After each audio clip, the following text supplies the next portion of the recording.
Ramadan journal series day 2 ആണേ. ഇന്നത്തെ ജേർണലിന് ഒരു സ്പെഷ്യാലിറ്റി ഉണ്ട്. എന്താണല്ലേ, പ്ലാൻ ചെയ്തതൊന്ന് ചെയ്ത് കഴിഞ്ഞു വന്നത് വേറൊന്ന്.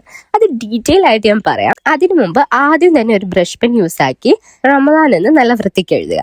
പിന്നെ അതിനു മുകളിലൂടെ നോർമൽ സ്കെച്ച് പെന്നും ബ്ലാക്ക് പെന്നോ യൂസ് ചെയ്ത് കുറച്ച് വേവി ആയിട്ട് ഒന്നുകൂടെ എഴുതണം. നെക്സ്റ്റ് നമ്മളൊരു 3 വരയ്ക്കുവാണേ. ഇതുവരെ എല്ലാം ഓക്കെ ആയിരുന്നടോ.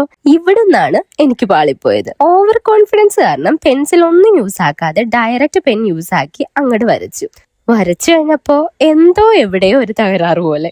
എന്തോ എവിടെയോ അല്ല, മൊത്തത്തിൽ നല്ല ചളമായിട്ടുണ്ട്. പിന്നെന്താ, തുടങ്ങിയ കാര്യം ഇടയ്ക്ക് വെച്ച് നിർത്തുന്ന പരിപാടി നമുക്കില്ലാത്തോണ്ട് ഉള്ളത് തന്നെ എന്തെങ്കിലുമൊക്കെ കാട്ടിക്കൂട്ടി എടുക്കണമല്ലോ. ഇവിടെ തൊട്ട് പിന്നെ എല്ലാം യാന്ത്രികമായിരുന്നു. അപ്പൊ തോന്നിയ എന്തൊക്കെയോ കാട്ടിക്കൂട്ടി എടുത്തിട്ടുണ്ട്. പിന്നെ റമദാൻ ഗോൾസ് ആയി കുറച്ച് ഗോൾസും സെറ്റാക്കി എഴുതി. ഇനി കവി ഉദ്ദേശിച്ചത് ഇതൊന്നും അല്ലായിരുന്നു കേട്ടോ. ഇതിനോട് ഒരു ബന്ധവും ഇല്ലാത്ത വേറൊന്നായിരുന്നു. അതിനി നമുക്ക് വേറൊരു ജേണലായിട്ട് ചെയ്യാം. അല്ല, അതിപ്പോ നിങ്ങൾ എങ്ങനെ അറിയും? വിഷമിക്കണ്ട, ഞാൻ അതില് കൃത്യമായിട്ട് മെൻഷൻ ചെയ്തോളാം. സോ ഇനി നമുക്ക് ഒരുമിച്ച് കുത്തിയരയ്ക്കാം. ബൈ.